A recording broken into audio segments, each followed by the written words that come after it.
Muito boa noite! Hoje, domingo, dia 2 de julho de 2017. Primeiro semestre encerrado, estamos iniciando já a reta final do ano e esperamos que essa reta final seja melhor em todos os aspectos, aspecto econômico, aspecto social, enfim, que a coisa ande, né?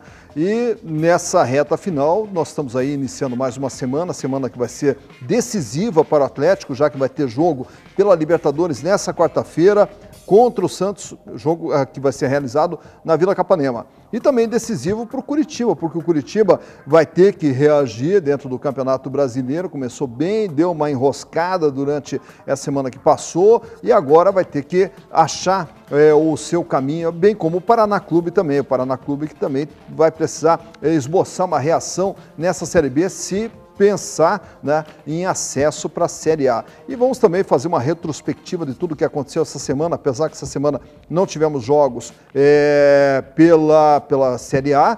Quarta-feira e quinta-feira foi dedicado para a Copa do Brasil e para a Sul-Americana. A gente vai retratar tudo o que aconteceu essa semana. E a semana também é uma semana muito tensa.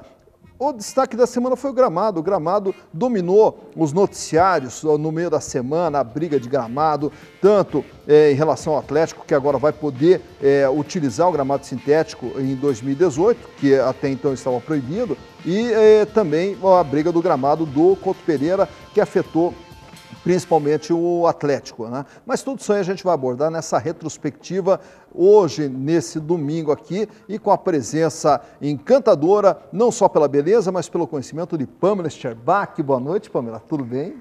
Primeiramente, obrigada pelos elogios. Boa noite a todos que nos assistem. Boa noite, Silas. Boa noite, Enio.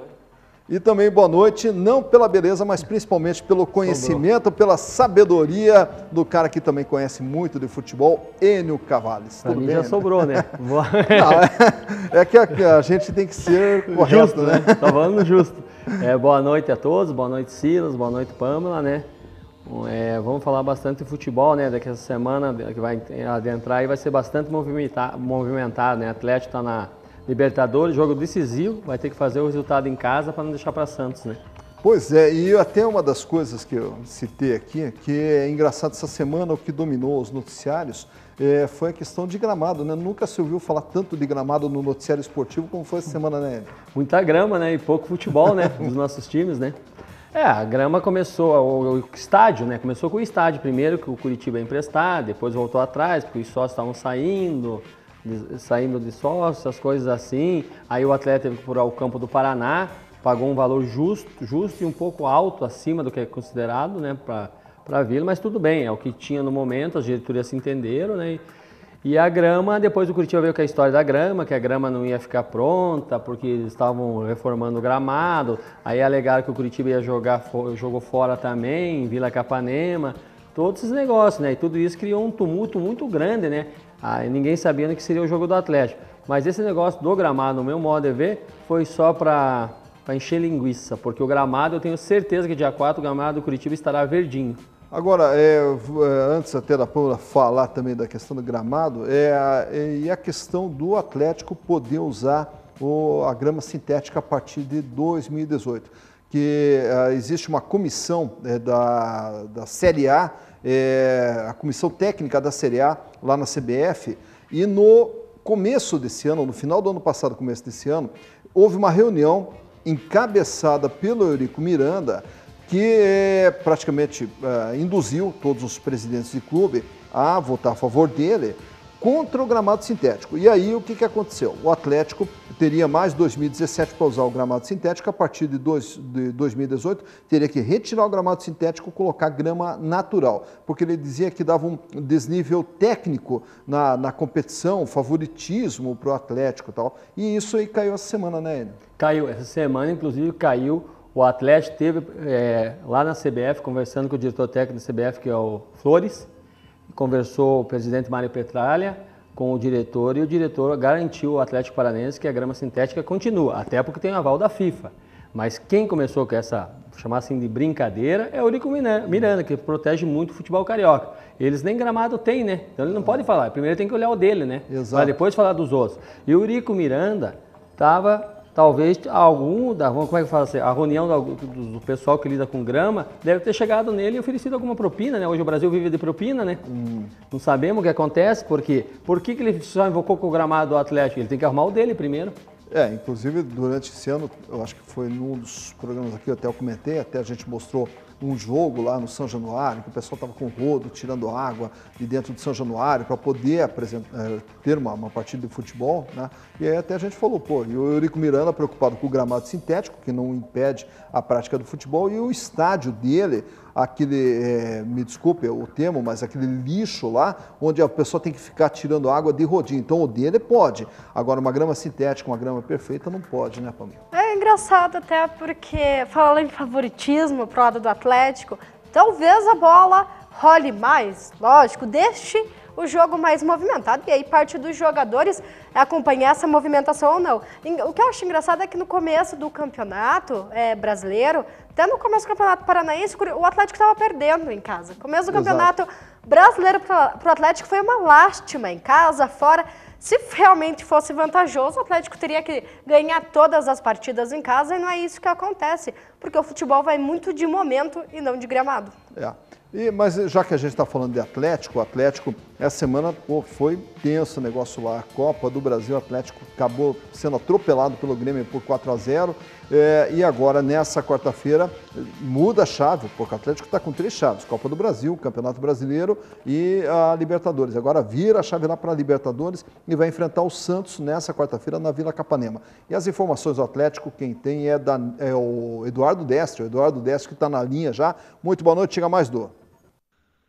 Uma boa noite para você, para os nossos comentaristas e também para os telespectadores que estão conosco, curtindo o placar Transamérica especial deste domingão. No Atlético, agora é hora de virar a chave. O foco passa a ser outro. Após o compromisso pelo Campeonato Brasileiro contra o Sport, Furacão vira a chave. Pensa agora na Conmebol Libertadores Bridgestone. Compromisso marcado para a próxima quarta-feira, confirmado que foi para a Vila Capanema. Aliás, o técnico Eduardo Batista amanhã já comanda a atividade visando a montagem da equipe atleticana para este importante desafio pela competição internacional. É Conmebol Libertadores Bridgestone, o Atlético buscando galgar aí um passo mais alto dentro desta competição internacional. Eduardo Batista conta aí com jogadores pontuais, atletas que permaneceram em nossa capital para recuperarem aí a sua plenitude física, visando este compromisso contra a equipe do Peixe. A saber, lateral direito Jonathan, os zagueiros Wanderson, Thiago Heleno, lateral esquerdo Sid Clay,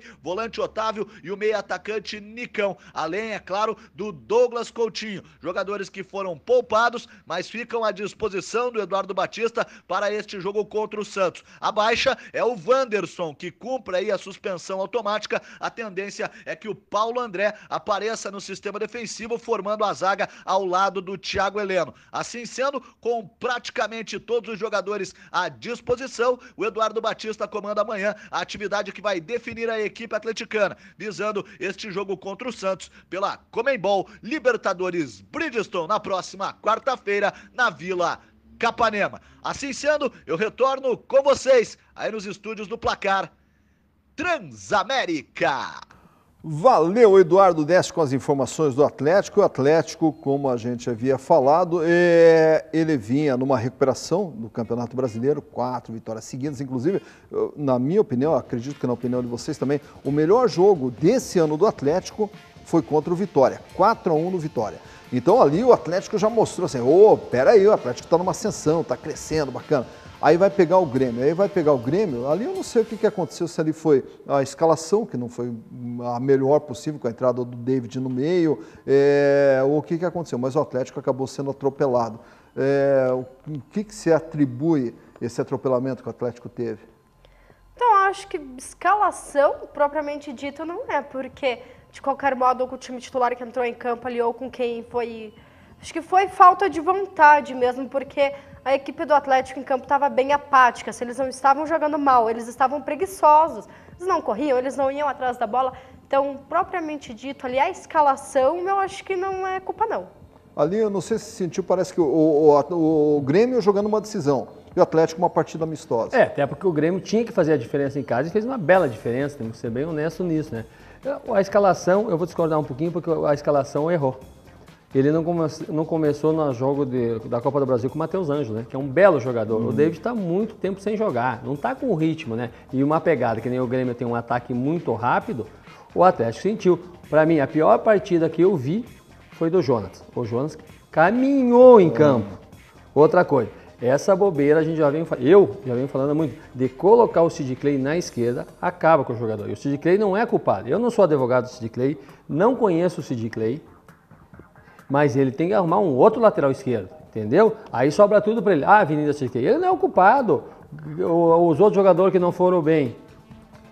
O próprio Rosseto. O Rosseto tá numa fase mal, não tá numa fase boa. Na frente o Nicão não conseguia segurar a bola. O Nicão ainda vão dar um desconto, que é o melhor ainda que nós temos na frente lá, né? Aqui no futebol paranense. Ainda eu acho um dos melhores atacantes aqui. No futebol paranense, o Nicão. Porque ele tem vontade, ele é um cara forte, o Nicão já é um cara forte, que chega junto, que usa muito o corpo, né? E daí você vai fazer o quê? O Nelsinho, o pai dele, o Eduardo Batista, ele vem escalando às vezes o Atlético. Eu não sei se dá um branco nele na escalação, o que acontece. Ele vem escalando muito mal. E eu acho que ele é um grande culpado disso. Por que ele deixou o Jonas jogando mal? O Everton também não vai salvar todos, porque se não é o Everton, ia mais. O Atlético, eu achei que a grande chance do Atlético seria a bola atrasada do Jeromel lá, né? Jeromel. Se o Atlético faz um gol ali, o que bastar, porque vale 2 fora. Agora o Atlético vai ter que, agora vamos mudar a chave pro Santos, né? O Atlético vai ter que fazer a diferença aqui, porque jogar na Vila Belmiro também não é muito fácil. Mas eu acho que na Vila Belmiro, ou aqui na Vila Capanema, que é tanta vila, né, Silas? Eu acho que o Atlético vai entrar totalmente diferente. Até porque os jogadores vão ter que ter vergonha na cara, vamos usar o termo assim, porque o que eles jogaram quarta-feira em Porto Alegre, eles não foram, né?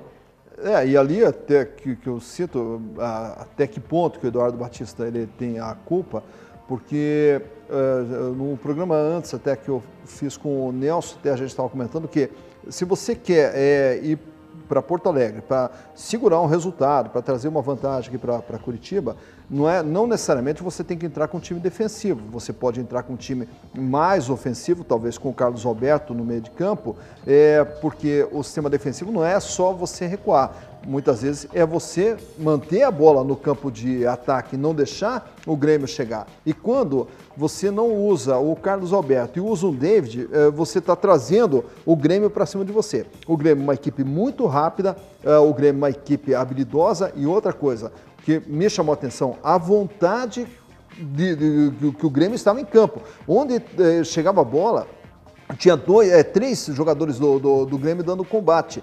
E o Atlético errando muito passe, o Atlético Pablo lento. Mal também no jogo. Também. Apesar que o Pablo, eu vou dar um desconto, não sei nem por que ele está jogando. O Pablo está com o pai dele na UTI faz tempo, não sei se vocês sabem disso. Isso. O pai dele está com um problema seríssimo na UTI. E sem contar que o Pablo vem de um processo de lesão também. Vem de lesão e ele pede para jogar. E o treinador, lógico, está deixando ele jogar, mas eu acho que devia dar um descanso para ele, até para ele cuidar melhor do pai dele, dar uma reflexão, porque queira ou não queira, abala o jogador, né? É um membro muito importante da família, os pais da gente, e o pai dele faz mais de um mês que ele está na UTI. E ali a questão do Carlos Alberto, depois que o Carlos Alberto entrou nesse jogo lá, até o Atlético ele começou a ter um pouco mais de volume de jogo. E o Carlos Alberto, não sei, na tua opinião, Pamela, se ele não deveria ter começado com o Carlos Alberto, para pelo menos segurar o Grêmio no campo deles. Eu não sei, na realidade, qual foi a ideia, o que o Eduardo pensou, porque o Carlos Alberto, eu não sei se tem condições de jogar os 90 minutos, eu não sei se ele pensou em colocar logo no começo e tirar já no segundo tempo, porque eu não sei se tem essa condição de jogar os 90 minutos, ou tentou colocar ali no final justamente para segurar principalmente o Pedro Rocha e o Barrios, que são 2 jogadores excelentes ali, porque o Kahneman fazia já a função dele lá atrás e muito bem. Então eu não sei qual que foi, o que o Eduardo pensou na hora ali, se o ideal seria realmente colocar depois para tentar segurar, para tentar evitar que saísse mais gols, tanto que depois que o Lucas Barrios foi substituído, o substituto do Barrios fez o quarto gol. Everton. E logo que ele entrou, inclusive o Carlos Alberto, ele já foi amarelado, não deu 5 minutos, né? Então eu não sei realmente o que ele pensou, mas entrando, jogando, talvez teria de fato aquela formação diferente, que como você falou, o David ali, David no meio de campo, ele trazia o Grêmio para trás. Quem sabe, de fato, o Carlos Alberto brecasse um pouco Porque ali o no meio de campo, né, ficou com Otávio, David e Rosseto. Rosseto não é um atacante. 3 volantes. Então, é muito volante para pouco jogo, né? E aí então, não tinha o saída Grêmio do jogo. tomou conta do meio de campo. Isso qualquer time. O que o Eduardo foi? Pensando em empatar o jogo. Ele foi com essa mentalidade. Se eu empatar lá, eu posso virar o jogo aqui em Curitiba. E não é assim em futebol. Ele recuou muito, deu muito espaço, muito campo ao Grêmio. O Grêmio é o que o Grêmio queria.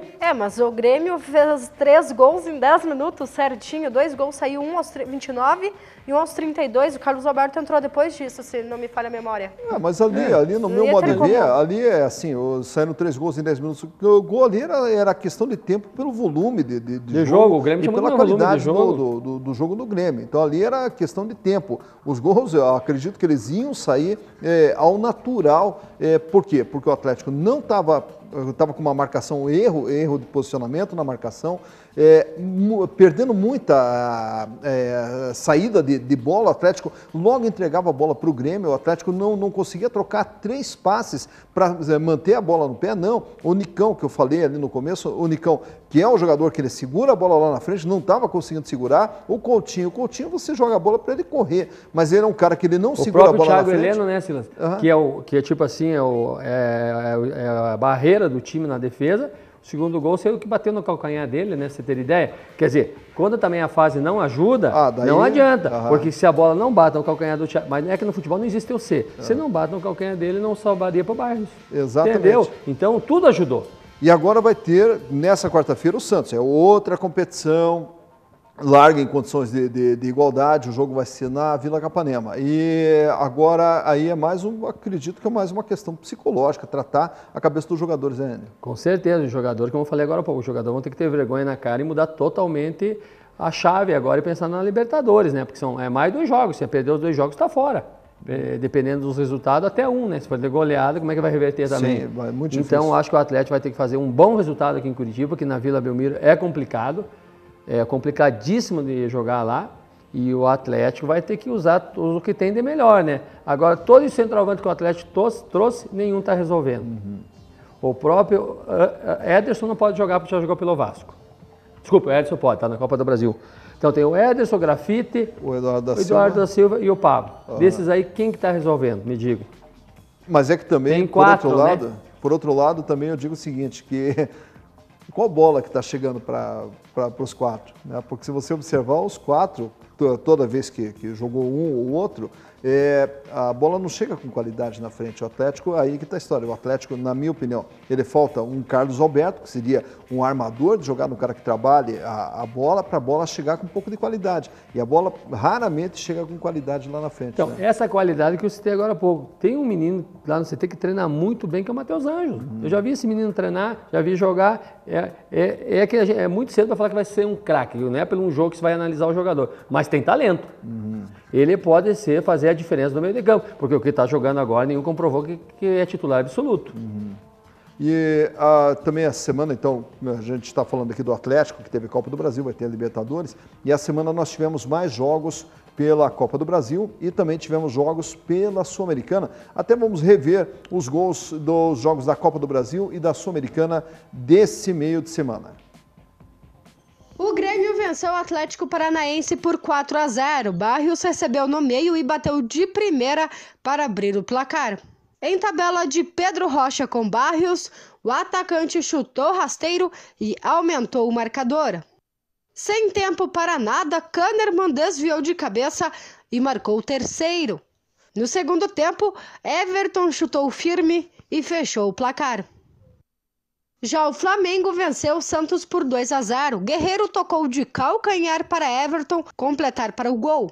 Cuellar acertou um lindo chute de fora da área e ampliou. Palmeiras e Cruzeiro empataram em 3-3. Logo aos 6 minutos, Diego Barbosa cruzou na área para Thiago Neves marcar o primeiro. Lucas Romero cruzou e Robinho marcou o segundo. Alisson encobriu o prazo e marcou mais um. A reação palmeirense começou aos 6 minutos do segundo tempo com o Dudu. Aos 15, Dudu novamente aproveitou sobra de bola e marcou o segundo. E o William, aos 19, deixou tudo igual. O Defensa e Justiça venceu a Chapecoense por 1-0. Da pequena área, Stefanelli só desviou de cabeça e balançou as redes de Jandrei já nos acréscimos. Patriotas e Corinthians empataram em 1-1. Mosquera cruzou, a bola passou por todo mundo e Gomes pegou a sobra sozinho. No chute, a bola ainda desviou em Fagner e entrou. O Timão empatou com Balbuena já nos acréscimos. O Atlético Mineiro venceu o Botafogo por 1-0. Robinho recebeu de Elias, ele dominou e encontrou Casares, que só balançou as redes. A Ponte Preta venceu o Sol de América por 1-0.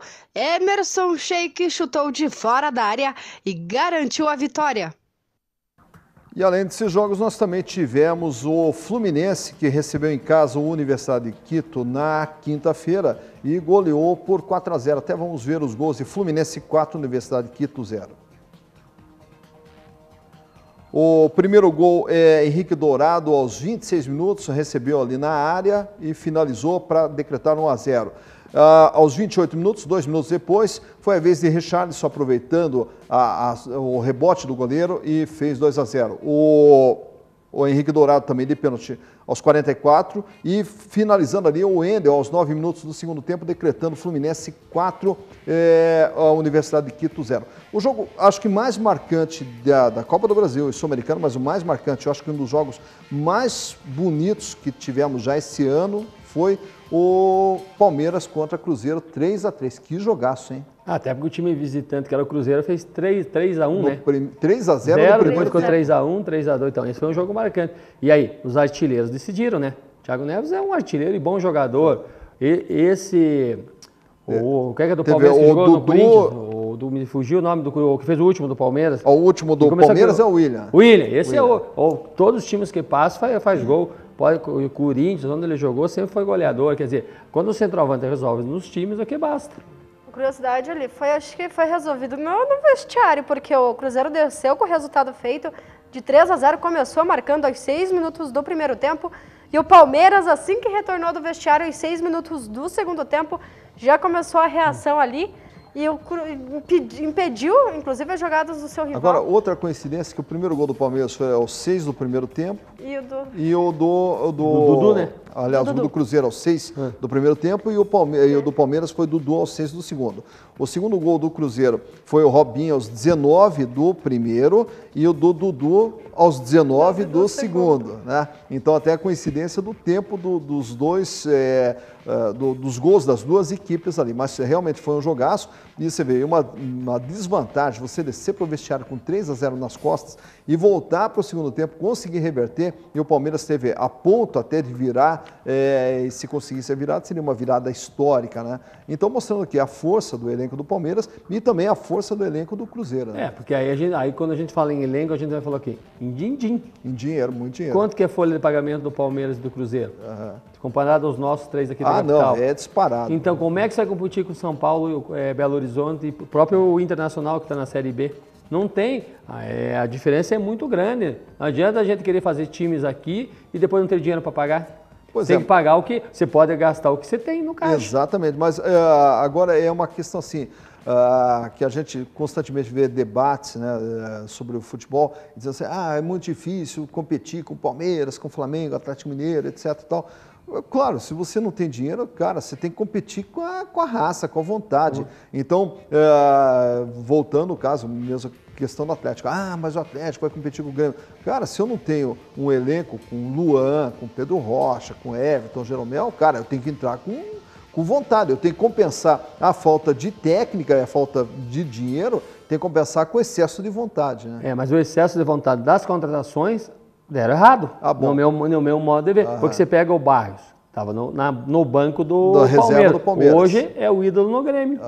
Então, isso acontece bastante com o jogador. Só que, me digo, o mesmo salário que o Barros ganhava no Palmeiras, é o que ele ganha no Grêmio. É isso que eu estou me falando, é isso que eu estou me referindo assim. Então, você sabe que é difícil, porque os patrocinadores nossos, quando paga aqui, paga isso para Flamengo e Corinthians, e aqui para nós, aqui da capital, paga lá no chão. Então, a diferença ainda é muito grande. É isso que a dupla Atletiba, o trio de ferro devia ser mais unido, porque o gaúcho é unido, o paulista é unido. Na hora, eles brigam dentro de campo. Agora nós brigamos aqui até por gramado. Aí na hora que resolve que é para se unir de verdade, que existe um contrato para reforçar, essa união acontece. Então, e eu acho que depois disso também acabou a união, né? Não existe mais união. Agora é cada um por si e Deus por todos. É uma pena, né? Porque eu também acho lamentável, porque você tem que brigar dentro das 4 linhas. Terminou ali o jogo dentro das 4 linhas, volta a amizade. O mesmo patrocinador do Grêmio e do Inter são o mesmo, que é um banco. Exato. Mas o futebol, infelizmente, aqui no Paraná, a gente acaba tratando ele assim, com essa rivalidade, que a rivalidade ela vai para fora do gramado, depois daí também reclamam, que a federação, mas a federação, ela fica... Claro, eu também sou crítico da federação, mas a federação fica no meio, mas o que você quer que eu faça por vocês? Nem vocês se entendem, como é que eu vou querer defender vocês? Então, aqui tinha que ter uma união dos clubes com a federação, para daí sim a gente poder fazer um futebol paranaense mais forte, porque o Paraná é um dos estados mais ricos do Brasil, é uma população com uma classe social também um pouco acima da média do Brasil, deveria também ter um futebol condizente com a sua riqueza, com a sua população e tudo mais. Mas não tem por quê, porque a cabeça dos nossos dirigentes, elas não pensam dessa maneira e é uma lástima, né? E aí o torcedor acaba sofrendo. Mas quem sabe um dia essa realidade mude. Mas para mudar a sua realidade, eu vou falar agora do consórcio Servopa. Você que pensa em realizar o sonho de ter uma moto, ter um automóvel, até mesmo ter um imóvel, você pode contar com os serviços da Servopa, do consórcio Servopa. Até mesmo para quem pretende fazer uma reserva financeira, para uma aposentadoria ou simplesmente para ter uma reservinha financeira lá na frente, entre em contato com o consórcio Servopa, chama um representante, que ele vai fazer, junto com você, um plano adequado às suas necessidades. E quando se fala de investimento, investimento tem que se fazer com quem lhe passa segurança. E o consórcio Servopa são mais de 50 anos realizando sonhos de milhares de brasileiros. Pensou em consórcio, pensou Servopa, a vida pede e o consórcio Servopa está aí para lhe ajudar a realizar. A gente vai para um rápido intervalo, dentro de instantes estaremos de volta aqui com o Placar Transamérica. Voltamos já.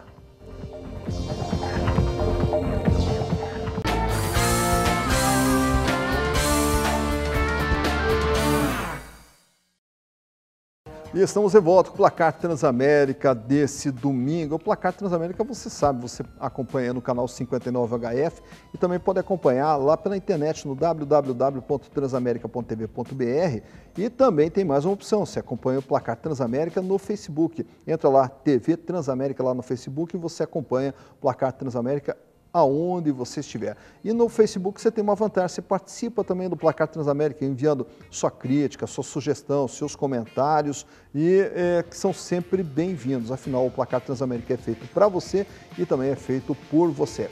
E eu também quero falar da Narcel Equipamentos para Gastronomia. A Narcel é uma empresa paranaense que disponibiliza a mais completa linha de equipamentos e utensílios para gastronomia, para cozinha. Você que tem um restaurante, lanchonete, food truck, hotel, até mesmo para a cozinha da sua casa, você pode usar os equipamentos de qualidade e utensílios lá da Narcel, Narcel do grupo Crasinox. Entre em contato lá no 33816400 e também pode conhecer toda a linha de produtos no www.narcel.com.br. Falando em Narcel, um grande abraço ao Narciso, né, que é parceiraço nosso aqui do Placar Transamérica. E nesse bloco a gente vai falar um pouco sobre o Curitiba. O Curitiba também é semana agitada, não dentro de campo, a semana foi agitada fora de campo, com o julgamento do Kleber, que ocorreu na quarta-feira à noite, acabou pegando 15 jogos, né? 15 jogos de suspensão. E nesses 15 jogos, 9 jogos foi pela cusparada. É caro cuspir, né, Enio? Tá louco? Muito caro, né? Tem que cuspir escondido. Tem que cuspir escondido. Mas eu queria saber se o Edson também pegou essa punição. Pegou 6 jogos. Lá. Não, é que foi assim, 9 jogos pela cusparada do Kleber, porque saiu mais saliva, e 6 do Edson. Mais a cotovelada. E o Kleber pegou 6 pela... Cotovelada. Pelo soco, Não, pelo na verdade. soco. É soco, cotovelada. A cotovelada ele foi absorvido. Pela agressão, vamos por exemplo. Exatamente. Agressão, então deu 15. E aí até eu comentando com o pessoal, né? Daí o pessoal fala assim, pô, mas é muito, pô, você vê que foi uma agressão. Até no meu modo de entender é o seguinte, o que eles julgaram, eles não julgaram a cusparada, eles julgaram o conjunto da obra ali, né? Ali foi um conjunto eles da pegaram obra. o currículo do Kleber, no meu modo de eu acho ver. que O mais currículo do Kleber, quantas exposições ele já teve na carreira dele, se me falha a minha memória, foi umas 14. Eu estava até escutando o julgamento na quarta-feira, e eu acho que eles pegaram tudo num pacote só, fecharam o pacote, será? A punição é essa. Porque me falaram assim, pô, qual jogador que pegou mais de 3, 4, 5, 6 jogos, o Kleber pegou 15 jogos, não sei o que lá.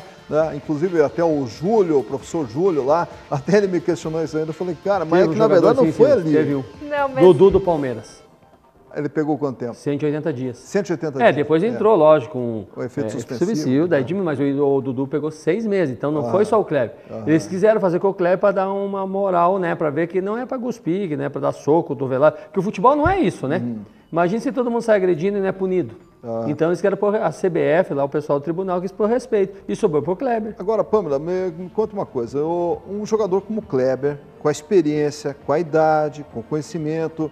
Pô, o cara sabe que tem câmera de tudo que é lado. E é assim, mas ele foi expulso pela gusparada. Mas acontece o seguinte, que depois eles buscam as imagens, e essa cotovelada, e esse soco, e mais isso. Então, pô, as câmeras denunciam. Na verdade, ele não foi expulso pela gusparada, só fazendo uma correção. Depois que ele tinha saído de campo já, o Edson cuspiu e ele revidou, né?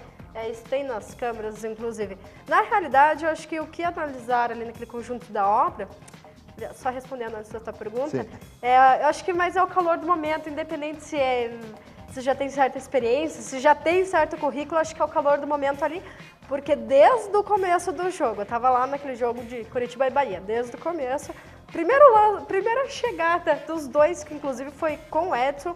Aí depois o Kleber teve alguns conflitos com alguns outros jogadores do Bahia. Mas o primeiro conflito foi justamente com o Edson. O juiz já chegou e falou assim, deu, né? Para. Porque já foi meio antijogo aquilo, foi meio... Aí deu com outro. Aí o juiz só sei que ele pegou o Kleber, pôs a mão assim no braço, fez aquele... Calma. Aí deu o terceiro, calma, nada de cartão ainda. Aí deu o quarto empurrão, que foi no Edson. Aí o Edson também já veio, amarelou os dois. Aí deu mais um. Aí ele, poxa, você já tem um amarelo, né? Vamos colaborar. Aí deu mais um, ele não, chega. Pois é, mas até nessa partida que você esteve lá, foi uma partida totalmente atípica que eu vi o Kleber jogando, não só por foi desde o começo. Desde o começo. E outra coisa que eu senti também, até eu não sei com quem que eu estava nesse jogo lá, falei, pô, mas você veja como o Kleber está disperso. O Bahia saía jogando, o Kleber ele ficava lá na linha da lateral, ele não vinha aqui dar combate. Sabe, o Kleber estava ali naquela partida. E foi justamente o que ele alegou no julgamento, que foram alguns problemas pessoal. Na realidade, assim, a gente até fala que não é legal envolver problemas pessoais na profissão, mas é a tua vida, não tem como. Se você está mal na profissão, isso vai te afetar no teu sono quando você for dormir, ou vice-versa. Se você dormiu mal, isso vai te afetar no rendimento do seu trabalho. Então não tem como você separar isso. Infelizmente, se ele está com problema pessoal, tem que falar com a comissão técnica, falar, cara, não estou com cabeça, não estou bem. Ou o técnico, o Pachequinho, tem que observar isso aí e falar, Kleber, vamos fazer o seguinte, vamos ficar de fora, eu vou te substituir, que estou vendo que você não está bem, né? Mas talvez seja mesmo a questão, até vou olhar, não sei se vou olhar certo, o mesmo problema do Pablo, né? Tá com o pai na UTI. Às vezes, jogar, mesmo que não esteja com cabeça, mesmo que não faça uma boa partida, o fato de estar ali, talvez alivie um pouco o estresse dos problemas pessoais, eu não sei. Talvez ele queira insistir em jogar e claro que não vai dar certo, porque a cabeça está em outro lugar. É que eu vejo assim, o Kleber, o Curitiba, mais da metade do time. O Curitiba depende muito do Kleber no ataque. Se tirar o Kleber do ataque, eu acho que o Kleber ficou, se estiver errado, me corrige. 3 partidas ele não jogou, né? Não jogou? 3 partidas. Dessas 3 partidas, o Curitiba não teve ataque. Não. Tentou quantos atacantes? Também. Vamos voltar lá para trás, você está falando de atacante. Também não rendeu. O próprio Henrique Almeida, não vem rendendo, não é o mesmo Henrique Almeida que jogou aqui a primeira vez. O Iago entra também, não está resolvendo. O Alexandro, me desculpe, está jogando pelo nome do pai, né? Porque o pai dele jogou em 85 comigo aqui no Curitiba. Eu joguei com o pai dele no Curitiba em 85. Isso já foram quantos anos? Eu já estou com 50, então ele está jogando com o nome do pai, porque não vem jogando nada. Até o Alexandre ali, me corrija se eu estiver errado ali, mas a impressão que dá é o seguinte, que o Alexandre, ele é uma peça que está perdida dentro do esquema tático. O Alexandre, ele é um jogador de finalização, um jogador de área, um jogador de ficar mais fixo. E aí você vê que a bola não chega lá, daí ele volta, ele vem no meio buscar, mas ele não tem habilidade para construir a jogada, daqui a pouco ele cai para a direita, cai para a esquerda. Sabe quando você sente assim, que o cara está tentando achar uma posição dele? Não sei ele é um passarinho fora do ninho. Exato, é isso que eu estou sentindo do Alexandre. Ou tem que montar um esquema de jogo para aproveitar o futebol do Alexandre, ou então ele tem que colocar uma outra pessoa que faça, talvez seja uma coisa assim, não, vai lá e faça o que o Kleber faz. Bom, mas ele não tem habilidade para isso, né? E não adianta o cara sair do jogo e dizer, eu dei melhor de mim. Não é assim. E a diferença do Kleber, né, Sila? Perante ao elenco do Curitiba, ele é muito respeitado dentro do elenco do Curitiba, é uma palavra muito forte, o jogador respeita ele, técnico na admissão do Carpegiani, voltando lá para trás, ele chamou a responsabilidade dos jogadores, nós queremos que o Pachequinho fique, que com o Pachequinho nós vamos ser campeão. Ele chamou a responsabilidade, então ele representa muito para o elenco do Curitiba. E quando ele não joga, parece que o elenco do Curitiba sente muita falta dele. Exatamente. Esse é o meu modo de ver. É a falta de alguém que chame a responsabilidade, não, você tem que ficar lá porque eu vou te passar a bola lá e você vai criar a jogada para cá. Sem ele, parece que não tem essa comunicação dentro de campo. Quanto ao Alexandre, que chegou aqui, né, como o Alec Gol... Não, tá devendo e está devendo muito ainda. E eu não, que nem você falou ali, que teria que ter uma peça que fizesse a bola chegar. Bola chega para Rildo, a bola chega para Henrique Almeida, a bola chega para Kleber, é ele que não sabe, acho que aproveitar. Se a bola chega também para Iago, é eles que também não sabem fazer aquela movimentação ali na frente. Tanto que nos últimos jogos do Curitiba, o Henrique Almeida passou muito perto do gol, faltou muito pouquinho ali, mas faz tempo também que está devendo. E o Curitiba, ele volta a jogar só na outra segunda-feira contra o Curitiba volta a jogar contra o Sport. Sport e Recife vai jogar em casa, talvez esse jogo já seja no Couto Pereira. E as informações do Curitiba, quem tem é o Eduardo Deste, já que o Daniel Valdrigues está de folga, nós demos uma folga para o Daniel, merecida a folga, por sinal, Daniel, um grande abraço. Está em Camboriú, aproveitando a vida, né? Está se reciclando no estudo do futebol. Daniel, um grande abraço para você. Então, te substituindo hoje o polivalente Eduardo Deste. Chega mais, Du. Muito bem. A gente retorna aqui no Placar Transamérica, atualizando as informações do Coritiba. O técnico Pachequinho já prepara a equipe após o compromisso contra o Vasco da Gama para a próxima rodada do Campeonato Brasileiro, jogando contra o Sport Clube do Recife. Mas o Coritiba fica agitado aí fora das quatro linhas. O que tá pegando é um possível interesse aí do futebol europeu no meio-campista Anderson, jogador que tem aí muito cartaz, know-how, prestígio no futebol internacional. Ele pertence à equipe gaúcha do Internacional de Porto Alegre, está emprestado ao Coritiba e já teve outras sondagens também do futebol europeu. Agora a coisa deu uma engrossada, a procura esquentou e o Coritiba quer manter este jogador como opção aí para o técnico Pachequinho, pelo menos até o final do Campeonato Brasileiro. Ocorre que com a abertura da janela internacional de transferências, o Anderson vem recebendo consultas, sondagens e uma proposta concreta pode até tirar o jogador do Alto da Glória. Coritiba, como eu disse, já iniciando a sua preparação para o próximo compromisso contra o Sport. A direção alviverde também trabalha aí em outras frentes, buscando reforços, mas a prioridade é manter o meio-campista Anderson no Alto da Glória para a sequência do Campeonato Brasileiro. Assim sendo, eu retorno com vocês neste domingão, aí nos estúdios do Placar Transamérica. Valeu, Eduardo Deste, está aí trazendo também as informações do Coritiba. E o que a gente estava falando agora há pouco, da bola chegar, não chegar, está aí o Anderson. O Anderson já voltou a treinar, já está à disposição do técnico Pachequinho, porém, o Anderson está recebendo muita sondagem, inclusive parece que do futebol turco, futebol chinês, enfim, diversas sondagens, né, Pablo? Eu já ouvi alguns burburinhos aí vindo direto lá do Alto da Glória, dizendo que em julho pode ser que o Anderson esteja de partida, apesar de que o próprio jogador já tenha falado que vai continuar. Mas essa de próprio jogador, uma vez eu entrevistei o Lúcio Flávio, dizendo, ele falou, não, eu vou ficar no Curitiba, deu 2 dias, ele já tinha ido para outro futebol. Então, assim, é a palavra dele contra os burburinhos que surgem por aí, né?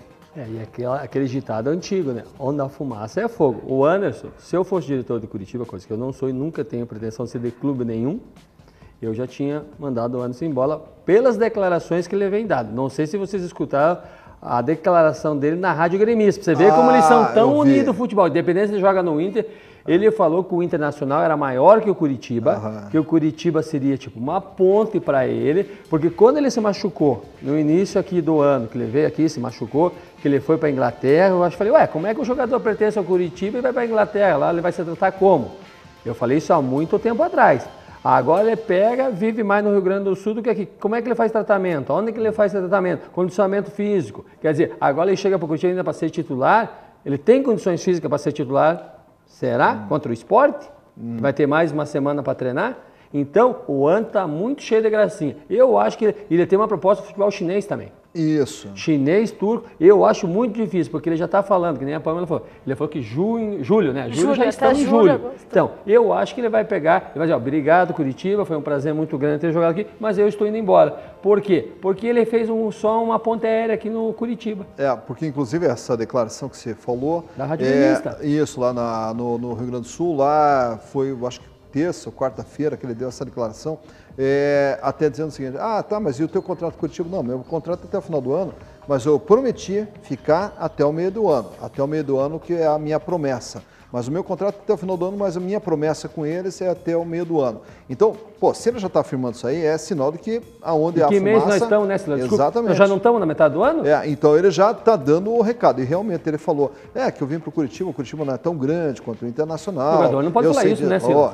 Então está muito esquisito. E o Anderson, que está aí, seria uma peça fundamental para o Curitiba, de repente o Curitiba... É engraçado que não é tão grande quanto o Internacional, mas o time que ele está usando como ponte, inclusive, para ir para um time da Série B, né? Mas é isso que eu estou me referindo, né? E o Curitiba está na Série A. Eu estou me referindo a isso. Então, ele pôs o Internacional aqui e o Curitiba aqui. Quer dizer, é isso que eu estou falando, ele está usando o Curitiba para uma ponte. Por isso que se eu sou um diretor do Curitiba e escuto uma entrevista que a diretoria do Curitiba já deve ter sabido dessa entrevista, eu, no mínimo, dava uma multa para ele. Porque quem que paga ele? É o Inter ou o Curitiba? O Inter. O Curitiba paga uma parte. Aí eu também não sei. Então... Mas independente se quem mas ele está usando o Curitiba. Não, é assim. Ele deve respeito, é a camisa do Curitiba. Exatamente. Se ele está no Curitiba, ele tem que respeitar o Curitiba. Agora, a questão do salário dele, o salário do Anderson, é em torno de R$600 mil por mês, sendo que o Internacional paga 450 mil e o Curitiba paga 150. Se não for esse valor, é próximo... Mas o Curitiba, então, paga uma parte para ele. Paga uma parte. Mais do que nunca, ele tem que respeitar muito o Curitiba. Não, ele tem que respeitar. Se ele está aqui no Curitiba, ele tem que respeitar. Porque ele tem horário para treinar, ele tem horário para viajar, ele é como todos os outros jogadores. Aí ele começa, para mim, o que ele falou um monte de bobagem. Só puxando esse gancho também de declarações durante a semana, que ele falou essa semana aí em relação ao Curitiba foi o Kleber e disse que ele pretende se aposentar. Ele recebeu algumas propostas, não chegou a ser proposta de fato, mas algumas sondagens, né? Alguns times falando no nome dele, ele falou que não, que ele vai continuar no Curitiba, que ele vai se aposentar aqui, porque no momento em que ele mais precisava e no momento que ele menos apresentou, o futebol foi o Curitiba que ofereceu isso a ele. E hoje, se ele está com bom futebol, é graças ao time do Curitiba. Exato, e o jogador ele tem que ter essa consciência de que se ele tem um público, tem uma torcida que torce por ele, que vibra por ele, então, quer dizer, o mínimo que a pessoa tem que ter é respeito pelo torcedor da camisa que ele está utilizando, e o Kleber nessa parte aí mostrou ter muito mais juízo e reconhecimento e gratidão por tudo que o Curitiba fez por ele e também por tudo que a torcida do Curitiba faz pelo jogador Kleber. Mas no próximo bloco a gente vai falar também do Paraná Clube. Paraná Clube aí que está tentando aí se encontrar novamente, né? Depois que deu uma derrapada e está tentando encontrar o seu caminho. Mas daí no terceiro bloco a gente volta falando do Paraná. Mas antes eu quero falar para vocês da LM Telecom. A LM Telecom é uma empresa especializada em radiocomunicação. A mais completa linha de radiocomunicadores para festas, eventos, empresas, segurança, para colégios, até mesmo para embarcações, você encontra na LM Telecom. venda, locação, manutenção com uma equipe altamente especializada. Tudo isso aí na LM Telecom, especializada em radiocomunicação. Entre em contato lá no 3024 1200. 3024 1200, chama o representante e estuda uma solução para a sua necessidade de radiocomunicação. A gente vai para mais um rápido intervalo, dentro de instantes estaremos de volta aqui com o Placar Transamérica. Voltamos já.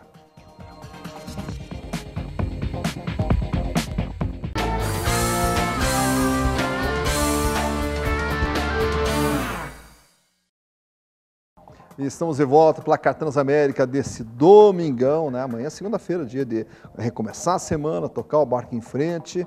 E amanhã você acompanha todos os detalhes da rodada desse final de semana no Placar Transamérica a partir das 18h30. Então amanhã você vai ter tudo o que aconteceu nesse final de semana na Série A, na Série B, no Placar Transamérica 18h30. E vamos começar esse terceiro bloco falando de futebol internacional. E quem já está na linha é o nosso Matheus Vieira. Boa noite, chega mais, Matheus. Boa noite a você que está acompanhando o Placar Transamérica. Aqui é Matheus Vieira e venho com informações do futebol internacional. Dagoberto assina com São Francisco, time dos Estados Unidos. Está de volta ao futebol. Revelado pelo Atlético Paranaense, Dagoberto passou também por São Paulo, Cruzeiro Internacional. Agora, com 34 anos, disputará a Liga Norte-Americana. Ele não joga desde 2016, quando estava no Vitória pelo Campeonato Brasileiro. Ele jogará com outros 3 brasileiros. Pablo Diego, emprestado pelo Fluminense, Jackson, revelado no São Paulo, e Renner, que passou por Criciúma e Guarani. Aqui foi Matheus Vieira com informações do futebol internacional. Retorno ao Placar Transamérica. Valeu, muito obrigado, Matheus Vieira. E tá aí falando do Dagoberto. O Dagoberto não sei para vocês, sabe aquele jogador que era para estourar, e no fim, ele deu umas perdidas no meio da carreira dele, né? Na saída dele do Atlético, ele teve um problema muito sério de contusão, vamos lembrar disso. E daí naquela transição, vai operar com o médico do Atlético, daí os empresários dele na época não queriam operar nos Estados Unidos, acabaram brigando com a diretoria do Atlético, aí ele logo em seguida foi vendido para o maior rival que eu digo do Atlético, assim, que em termos de negociação, que era o São Paulo, porque o São Paulo tinha aquela briga muito feia da Libertadores 2005, aí o Dagoberto começou a andar. Mas mesmo assim, acho que se não me falha a memória, o Dagoberto conseguiu ser mais 5 vezes campeão brasileiro, né? Hoje eu já sabia que o Dagoberto tinha se aposentado, mas disse que voltou. O Dagoberto hoje é empresário no ramo de hambúrgueres, né? Ele tem uma casa de hambúrguer ali na Avenida das Torres. Mas o que eu digo é o seguinte, que era um cara que merecia depois foi pro Vasco, carreira, era até para chegar numa seleção brasileira. Mas acho que daí, nesse percurso, ele foi meio mal orientado, eu acho que até pelos empresários dele, porque os empresários dele queriam mais dinheiro do que falar, faça assim, perdemos aqui, mas ganhamos ali. E daí, onde às vezes o cara quer dar o pulo maior que a perna, o tiro sai errado, né, Silas? Porque se ele ficasse naquela oportunidade, talvez até no Atlético, lá na frente ele ganharia muito mais, que na época ele não quis operar com um dos grandes médicos do Atlético, era o Dr. Edilson. E é uma pena, quer dizer, pena não, porque a carreira dele também foi uma carreira de sucesso, com passagem pelo Cruzeiro, uma brilhante São Paulo, passagem teve pelo vários Cruzeiro, títulos, pelo São né? Paulo, né? E aí, claro que nesse finalzinho ali, com o Vitória, acho que é onde ele estava no Vitória jogando, foi que ele aí deu... não esteve bem e tal, mas é um jogador que merece também todo o nosso carinho, o nosso respeito, por tudo que saiu aqui do Paraná, disputando campeonatos por grandes clubes, mas o que a gente esperava é que o Dagoberto ele tivesse uma projeção maior, não que ele não teve, mas que ele tivesse uma projeção ainda maior. Se no Dagoberto não der certo no futebol nos Estados Unidos, quem encontrar ele joga golfe no Santa Mônica, ele vai pôr golfe, né? Quem encontrar ele está toda semana jogando golfe no Santa Mônica. Talvez ele vai jogar nos Estados Unidos e jogar golfe, né? É um esporte que dá mais dinheiro, né? Mas por isso que aquele elogio que eu fiz no começo do programa, agora vocês vão me dar razão. O cara que mais conhece, você viu que o que ele tem de informação é uma coisa absurda, né? Ele é uma pessoa muito perigosa, você tem que montar a sua vida atrás dele. Porque se ele souber, cara, ele já vai montando todas as peças. Domingo agora eu estive no Santa Mônica, o nosso grande amigo, tive numa costela no Santa Mônica, nosso amigo que vai várias vezes aqui no Transamérica, o Renan estava cantando na festa junina no Santa Mônica. O Renan, Renan esteve lá na festa. Eu saí um pouco mais cedo porque eu tinha compromisso de ir ao jogo do Atlético e o Renan que animou a festa do Santa Mônica. Legal, e o Renan está convidado qualquer hora Então, voltar aqui para o eu- Placar não é- Transamérica. Ele traz tanta informação na sexta-feira que eu queria saber que horas que ele dorme. Agora quem vai cobrar a informação aqui sou eu. Como é que estão as coisas do Paraná? Essa semana aí, parece que o Biteco, como é que foi operado? É no último sábado ainda, né? Ele foi operado já, tá tudo certo. Por causa daquela lesão lá no tendão de Aquiles, né? Vai ficar aí por volta de 3 meses fora. E o Léo também praticamente mais um mês fora. Um pouquinho menos, eu acho, de mês, não sei. Ele tinha um tempo de recuperação de 45 dias. Tá tudo dando certo na recuperação dele, então a gente acredita que mais ou menos um mês aí ele deve retornar ao gol do tricolor. E o Paraná Clube ele volta a jogar nessa sexta-feira na Vila Capanema contra o América Mineiro. E o Paraná Clube, ele é o que eu já falei aqui outras vezes, a Série B esse ano, não digo que seja mais fácil de todos os anos, mas ela está muito equilibrada, tá tranquilo para a equipe que quiser mesmo subir, ela está muito equilibrada, inclusive o Bicho Papão do Internacional também está ali mantendo o equilíbrio com as demais equipes. E o Paraná Clube, ele que podia estar aproveitando, o Paraná ele dá umas patinadas, dá umas enroscadas, e eu não sei o que aconteceu, você que acompanha futebol, foi a troca de técnico? Você acha que a troca de técnico deu uma balançada na equipe? Eu acho que deu uma balançada muito grande no elenco, porque esse é o meu modo de ver. O Wagner Lopes tinha o elenco na mão. Aí chegou um treinador, não com tanto currículo como o Wagner, certo? O método de trabalho deve ser totalmente diferente de um para o outro. E os jogadores sentiram, porque o Wagner devia ser aquele paizão do jogador, porque isso tem no futebol, não adianta. Você pode pegar o Levi, pegar os treinadores mais antigos, eles vão lá, passam a mão, Cuca, por exemplo. Acabamos de falar do Cuca. O Cuca foi lá para dar uma chacoalhada no vestiário, o Palmeiras empatou. Então, isso os jogadores sentem. Eu não sei, a Pâmela, que cobre mais o Paraná, talvez, como é que é o treinamento do dia a dia do Christian, né? Eu não sei como é que é o treinamento, porque o Wagner Lopes tinha um comando muito forte sobre o elenco do Paraná, os jogadores gostavam muito dele, eu não sei, às vezes o treinador fala alguma coisa que algum boleiro, vamos falar assim, não generalizar, algum boleiro não gostou, e às vezes o jogador não se doam por ele. O treinador daqui a pouco vai embora, entendeu? Eu espero que o treinador do Paraná não vá, porque o treinador do Paraná teve ameaçado até para sair, depois que ganhou 2 fora, né? Sim. Então é complicado, né? Porque você falou da Pâmela, e a Pâmela constantemente está lá na Vila Capanema, lá acompanhando todos os jogos, e deve ter observado isso aí, como torcedor paranense deve ter observado também. O Paraná, na época do Wagner Lopes, era uma equipe compactada. Quando avançava com 5, 6, e quando perdia a bola, já recompunha e compactava. E a equipe adversária não conseguia tocar bola no campo do Paraná. E hoje o Paraná é cheio de espaço. Mas assim, beleza. Técnico Cristóvão veio... Christian, veio no branco no Acre. Veio de uma forma totalmente inesperada, por meio de uma live no Facebook. Ninguém imaginava a saída de Wagner Lopes. Chegou, beleza, o Wagner até falou que ele seguia mais ou menos mesmo ritmo de trabalho dele. A gente tem que levar em consideração que pode ser que o Wagner tenha sido esse paizão. Por outro lado, o Paraná Clube perdeu muitas peças. Renatinho saiu por lesão, um monte de jogador saiu, entrou um monte de jogador no Campeonato Paranaense, eles tinham essa união, até porque foi um campeonato inteiro juntos. E depois, quando saíram muitos jogadores importantes ali do Paraná, chegaram alguns também, mas até pegar esse ritmo. E um jogador que é muito importante, que está retornando de lesão agora, é o meia Renatinho. E tanto que, na época, ainda no começo do Campeonato Brasileiro, até no começo do Campeonato Brasileiro da Série B e final do Paranaense, o Biteco não estava jogando porque ainda não tinha aquele ritmo. Então, eu acho que só vão se encontrar a partir do momento em que os dois estiverem em campo sincronizados. Legal, e vamos torcer para que a coisa funcione o mais rápido possível. Já nessa sexta-feira o Paraná enfrenta o América Mineiro. E na quarta-feira a gente vai ter Libertadores, o Atlético e Santos, enfim, muitas emoções durante essa semana que você vai acompanhar tudo isso aí no Placar Transamérica ao longo dessa semana. Enio, finalizando, uma boa noite, uma boa semana. Boa semana para você, para a Pâmela. Mais uma vez um prazer estar com vocês. Aqui vocês falam que eu sei muito, mas eu aprendo muito com vocês também. Legal, Pâmela, uma boa semana para você também. Boa semana para vocês e obrigada novamente pelo convite. E nós agradecemos o carinho da audiência de vocês e amanhã às 18h30 estaremos de volta aqui na TV Transamérica, canal 59, com o Placar Transamérica. Uma ótima semana, um grande abraço e até a próxima.